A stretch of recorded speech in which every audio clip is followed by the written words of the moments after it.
بسم اللہ الرحمن الرحیم۔ صحیح بخاری حدیث نمبر 301۔ حضرت عائشہ رضی اللہ تعالی عنہ فرماتی ہیں کہ آپ صلی اللہ علیہ وسلم اپنا سر مبارک میری طرف کر دیتے، اس وقت آپ اعتکاف میں بیٹھے ہوئے ہوتے اور میں حیض کی حالت میں ہونے کے باوجود آپ کا سر مبارک دھو دیتی۔ صحیح بخاری حدیث نمبر 302۔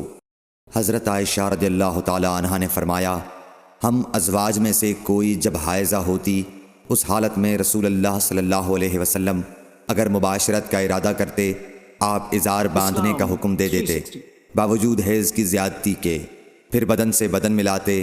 آپ نے کہا، تم میں ایسا کون ہے جو نبی کریم صلی اللہ علیہ وسلم کی طرح اپنی شہوت پر قابو رکھتا ہو؟ صحیح بخاری حدیث نمبر 303۔ نبی کریم صلی اللہ علیہ وسلم اپنی بیویوں میں سے کسی سے مباشرت کرنا چاہتے اور وہ حائضہ ہوتی تو آپ کے حکم سے وہ پہلے ازار باندھ لیتیں۔ صحیح بخاری حدیث نمبر 304۔ رسول کریم صلی اللہ علیہ وسلم عید الاضحیٰ یا عید الفطر میں عیدگاہ تشریف لے گئے۔ وہاں آپ عورتوں کے پاس سے گزرے اور فرمایا، اے عورتوں کی جماعت، صدقہ کرو، کیونکہ میں نے جہنم میں زیادہ تم ہی کو دیکھا ہے۔ انہوں نے کہا، یا رسول اللہ صلی اللہ علیہ وسلم، ایسا کیوں؟ آپ نے فرمایا کہ تم لعن طعن بہت کرتی ہو اور شوہر کی ناشکری کرتی ہو، باوجود عقل اور دین میں ناقص ہونے کے میں نے تم سے زیادہ کسی کو بھی ایک عقل مند اور تجربہ کار آدمی کو دیوانہ بنا دینے والا نہیں دیکھا۔ عورتوں نے عرض کی کہ ہمارے دین اور ہماری عقل میں نقصان کیا ہے یا رسول اللہ؟ آپ نے فرمایا، کیا عورت کی گواہی مرد کی گواہی سے نصف نہیں ہے؟ انہوں نے کہا، جی ہے۔ آپ نے فرمایا، بس یہی اس کی عقل کا نقصان ہے۔ پھر آپ نے پوچھا، کیا ایسا نہیں ہے کہ جب عورت حائضہ ہو تو نہ نماز پڑھ سکتی ہے نہ روزہ رکھ سکتی ہے؟ عورتوں نے کہا، ایسا ہی ہے۔ آپ نے فرمایا کہ یہی اس کے دین کا نقصان ہے۔ صحیح بخاری حدیث نمبر 305۔ حضرت عائشہ رضی اللہ تعالی عنہ نے فرمایا کہ ہم رسول اللہ صلی اللہ علیہ وسلم کے ساتھ حج کے لیے اس طرح نکلے کہ ہماری زبانوں پر حج کے علاوہ اور کوئی ذکر ہی نہ تھا۔ جب ہم مقام صرف پہنچے تو مجھے حیض آ گیا۔ اس غم سے میں رو رہی تھی کہ نبی صلی اللہ علیہ وسلم تشریف لائے۔ آپ نے پوچھا، کیوں رو رہی ہو؟ میں نے کہا، کاش میں اس سال حج کا ارادہ ہی نہ کرتی۔ آپ نے فرمایا، شاید تمہیں حیض آ گیا ہے۔ میں نے کہا، جی ہاں۔ آپ نے فرمایا، یہ چیز تو اللہ تعالیٰ نے آدم کی بیٹیوں کے لیے مقرر کر دی ہے، اس لیے تم جب تک پاک نہ ہو جاؤ طواف بیت اللہ کے علاوہ حاجیوں کی طرح تمام کام انجام دو۔ صحیح بخاری حدیث نمبر 306۔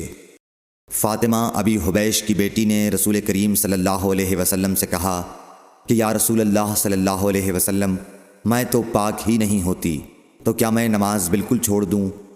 حضور صلی اللہ علیہ وسلم نے فرمایا کہ یہ رگ کا خون ہے، حیض نہیں، اس لیے جب حیض کے دن جن میں کبھی پہلے تمہیں عادتاً حیض آیا کرتا تھا آئیں تو نماز چھوڑ دے، اور جب اندازے کے مطابق وہ دن گزر جائیں تو خون دھو ڈال اور نماز پڑھ۔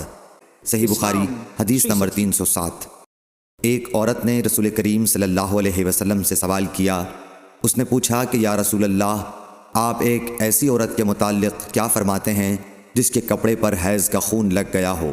تو رسول اللہ صلی اللہ علیہ وسلم نے فرمایا کہ اگر کسی عورت کے کپڑے پر حیض کا خون لگ جائے تو چاہیے کہ اسے رگڑ ڈالے، اس کے بعد اسے پانی سے دھوئے، پھر اس کپڑے میں نماز پڑھ لے۔ صحیح بخاری حدیث نمبر 308۔ حضرت عائشہ رضی اللہ تعالی عنہ نے فرمایا کہ ہمیں حیض آتا تو کپڑے کو پاک کرتے وقت ہم خون کو مل دیتے، پھر اس جگہ کو دھو لیتی اور تمام کپڑے پر پانی بہا دیتی اور اسے پہن کر نماز پڑھتی۔ صحیح بخاری حدیث نمبر 309۔ نبی کریم صلی اللہ علیہ وسلم کے ساتھ آپ کی بعض ازواج نے اعتکاف کیا، حالانکہ وہ مستحاضہ تھیں اور انہیں خون آتا تھا، اس لیے خون کی وجہ سے تشت اکثر اپنے نیچے رکھ لیتی۔ اور اکرمہ نے کہا کہ عائشہ رضی اللہ تعالی عنہ نے قسم کا پانی دیکھا تو فرمایا، یہ تو ایسا ہی معلوم ہوتا ہے جیسے فلاں صاحبہ کو استحاضہ کا خون آتا تھا۔ صحیح بخاری حدیث نمبر 310۔